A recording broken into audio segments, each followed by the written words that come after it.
Our next guest actually served during World War II. We're going to have the opportunity to meet Richard Gearhart, who joined the armed forces in 1943, spent part of his service actually as a POW after being captured in the Italian campaign by the Italians, and eventually spent part of his time in a prisoner of war camp in Germany. Thank you very much, Mr. Gearhart, for being with us today.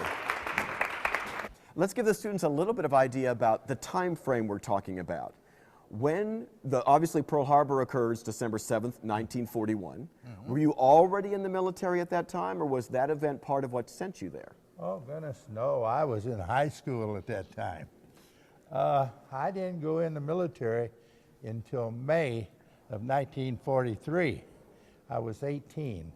So they liked to see me then. They sent me a little postcard, says, come help us out. The students may not be familiar with the idea of the draft. Okay. Because obviously we in America today live in an all-volunteer army. So give the students a little sense about that. All right. During World War II, they needed so many men, so fast. And they could not get enough volunteers. So any person, any young man or boy, 18 years of age, had to go and register for what they call a draft. And as they needed them, they started out with, when you was 21, they just kept going down the line. Till finally they needed men so bad that they started calling boys at 18. And you was sent to a training camp. And from there on, why, that was up to what they needed. So at 18, where were you living at the time? I was living in St. Louis. And so you went into the service and you went into training camp, boot camp where? Down in Texas, Camp Walters, Texas. That's approximately 40 miles west of Fort Worth. Okay, and what were you trained to do? What was going to be your job in the military? I was in the infantry.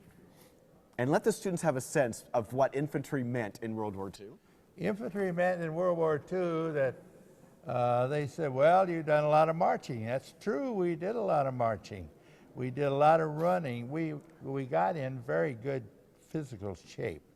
We used primarily rifles and automatic rifles and small mortars. That's things that shoot up in the air and come down maybe a few hundred yards in front of you.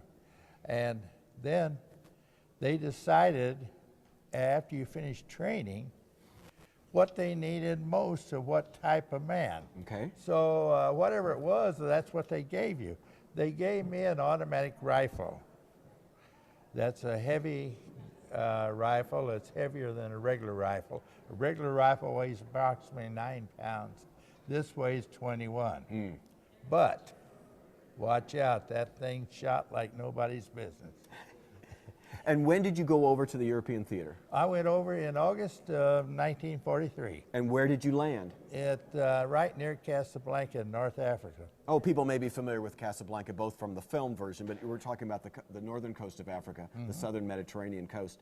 And what, you guys were just going to be part of the campaign about taking North Africa? North Africa was, the campaign was approximately over with. So what happened was, the Germans and the Italians would, in North Africa, there's jillions of caves out in away from the coast. In your biblical stories, it talks about the various ones going to the caves. That is exactly what it is. Small caves, large caves. Maybe the cave is small, enough to hold a dozen or two people, and that would be it. And the Germans would hide, and the Italians would hide out in these caves, even though they're supposed to have lost North Africa. And it was our job to go hunt them up out of the caves. And during your time of service, you ended up being captured. That's right. So to give the students a sense of how did that happen? Oh, Lord. I was, after we finished North Africa, then we were sent to Italy. By the way, boys and girls, or girls, I don't know. And there's guys out there in the TV audience. Oh, okay. The very first country invaded by the Allied forces was not France. It was Italy.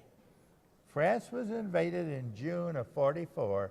We made the landings in Italy on September the 9th, 1943, approximately 8 months ahead of that.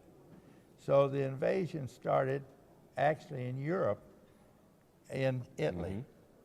And that's what we started, going up the so-called boot. If you children know about the what Italy looks like, it was a slow progress going up that peninsula, I guess you would call it. It is a peninsula, yes. And, well, we fought every way. The Germans was good at taking the high ground, and we had to fight to get the high ground. What it was, you fought to go up the mountain, then you fought for the top, then you fought to go down the mountain. There was a short, small valley. They fought to get across that. And in one of those fights, that's how you were captured? I had crossed all the rivers up into the Rapido River, Okay. which was from Monte Cassino. It was a monastery. Now, for some reason, our generals thought that the infantry could take Monte Cassino. Well, kids, the walls in that Monte Cassino was thick, big stone walls. Now a rifle can't, they just hop a little piece off of that and that's the end of it. But the Germans, though they were few and we were many, could stay up at the top and shoot down on us. It was like shooting fish in a barrel. And as we would attack, their riflemen would pow, pow, pow, and that's the end of it. So one night, after about 2 days and 2 nights of it, we were dug in at the bottom of it, at the foot of Monte Cassino, and the next thing you know, here was some Germans behind us, hollering, "Raus, aus," and what could you do? And at that moment in time, you were captured. That's right. We're going to let students ask perhaps about that in more detail and what the prisoner of war experience was like and other questions as well as we go to some questions. Up to Montana, Valley View Elementary School, a question you have for Mr. Gearhart. Hi, my name's Corbin. How long were you a prisoner of war? Oh, good. The question goes directly to prisoner of war. So how long were you a prisoner of war? Where were you kept prisoner? Oh, okay. I was first, after I was taken prisoner, I was sent to an Italian prison, not a prison camp, a prison, where the Italians kept their prisoners or whatever they was from out of the courts. I was there approximately 3 weeks.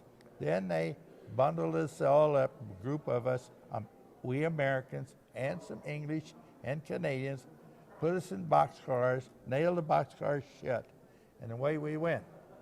I ended up at Stalag 2 or 4B. Now, Stalag 4B is at what they call Mühlberg. I guess I got it right. Sounds pretty good to me. It's a prisoner of war camp right on the Polish-German border. And I was there several weeks, and then I was sent to Stalag 2B, which was Hammerstein, which is more in Germany. Gotcha. And I spent time in and out of there quite some time. Now you ask how long. Well, what do you want, in days or months? Whatever works for you. I was a prisoner of war 456 very long days, long ones, which is 15 and a half months. Thanks for that question very much, Valley View. Let's go to Vandergrift Elementary School in Texas. Vandergrift, a question from you for Mr. Gearhart. Did they treat you well when you were captured? No. So what was the treatment like, both in terms of the capture and then later on in the... Well, the treatment was not the best. We didn't get much food, and the Germans thought that we were supermen when we were put out on a farm to work. And believe me, we worked from daylight to dark when we were out on those farms. And if we didn't produce like they wanted us to, up would come a rifle butt, and they had long bayonets, little round ones, and they would swat you across the back with those things. kind of make you move a little bit. And the bayonet, of course, is like the little sword that comes out of the end of a rifle. It tapered back. Very good question, Vandegrift. Thanks very much. Let's go to Kelton, Texas. Kelton, a question. Yeah, did you get out of prison after the war, or were you liberated? Were you liberated by Allied troops, or what was your release like? I was liberated by the Russians. Now I'm going to deviate just a second. Go for it. For the boys down in Texas. I was in the 36th Division, which was a Texas National Guard division. Oh, wow. So, and I had my training in Texas, and then they sent me to Italy. Now, what was this question about? So in terms of your liberation, you were liberated by the Russians? Here's what happened. The Germans marched us north toward the Baltic Sea. I was down there Posen. And up near Stettin, which you can find the Polish call it a little different name, they put us into a barn. They was going to keep us and move us. There was 33 of we Americans together. And in that area, that farm, by the way, the farm was similar to Bush's farm out here, Grant's farm. Oh, okay, Grant's farm, okay. It was in a U-like. Okay. The Germans had set up a kitchen, and they were making stew for their troops and all. And we could hear the Russian artillery fire and the tank fire. So they fed us a little bit of their stew, which was good. We'd ate more if they'd let us. But anyway, to make a long story short, that night we crawled up into the straw to stay warm because our clothes, we didn't have much. And it was very, very cold. There's snow and ice on the ground. So what happened? All of a sudden, we heard the German guards hollering, "Raus, aus, aus." Well, 33 Americans, instead of getting out, crawled deeper into the straw and hay that we were on. Well, the Germans would come around with their bayonets and jab them in the straw to see if they would hit one of you. But they didn't because we was too far in. So they left. They was in too big a hurry. So what happened we stayed like that. The next morning, one of us, I don't remember which one of the guys woke up first. We went to sleep. And they started around, and we could hear people talking, but we couldn't understand because we all had learned some German and some Polish, and we couldn't understand what they were saying. Come to find out, there was Russian soldiers had already captured that area. So after we all crawled out and finally proved to them that we were American prisoners, they accepted us, and we made hay with that stew. If you don't think we didn't, Well, anyway, to make a long story short, the Russians gave us a big wagon, farm wagon, and 2 big horses. We loaded it with straw and hay, and they told us we would have to follow their tanks into Rostock. Oh. We were freed in one sense, in one sense we weren't. And so we did. We followed their tanks into Rostock, which was several days. Matter of fact, I was with the Russians 6 weeks. Now the Russians, well, they didn't give us anything to eat. We had to scrounge around to get it, which we did. We knew what to do and how. So we got food as we went along, and we followed their tanks just like they told us to. As we were going west out of Rostock, they stopped us.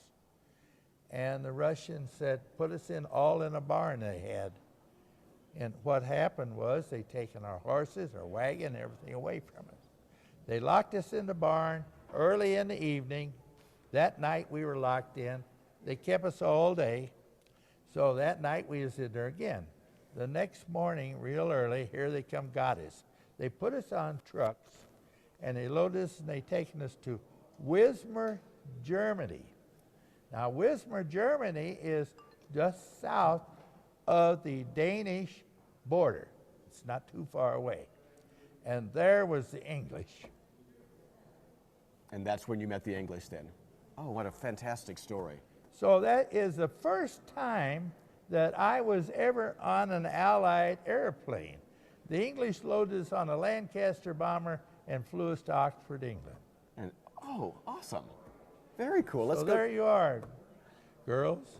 Let's go to St. Michael. A question from St. Michael, then we'll go to Jennings, and then we'll come here to Grand Center. St. Michael? My grandpa served in Europe and took part in D-Day. Did you take part in any major battles?